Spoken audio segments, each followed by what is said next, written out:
હવે આપણે આવીએ કે જે દારૂની છૂટ છે. બીજી વાત કદાચ તું મને પ્રશ્ન પૂછીશ, પણ એની પહેલાં હું તારો સવાલ તને કહી દઉં કે સ્ત્રીઓની સલામતી દારૂ સાથે સંકળાયેલી છે. ગુજરાતમાં છોકરી 2 વાગે નીકળે છે. કેમ? તો કે અહીંયા દારૂબંધી છે ને માટે નીકળે છે. તો ભારતનું પાટનગર, આર્થિક પાટનગર એટલે મુંબઈ, આર્થિક રીતે આપણું એ પાટનગર છે. ભલે પાટનગર દિલ્હી હોય, પણ આર્થિક નગરી આપણી મુંબઈ છે. માયાનગરી પણ આપણે એને કહીએ છીએ. મુંબઈમાં નાઇટ શિફ્ટમાં મુંબઈમાં દારૂ છૂટ છે.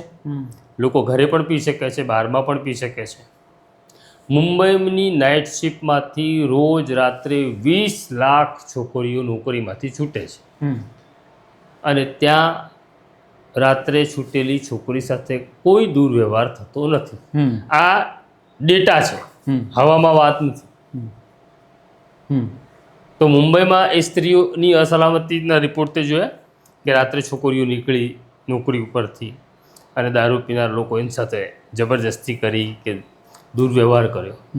ના, એવું મુંબઈમાં નથી. પ્રમાણમાં સેફ છે. મુંબઈ સેફ છે. કેમ? દારૂ છે તો સેફ કેવી રીતના થયું?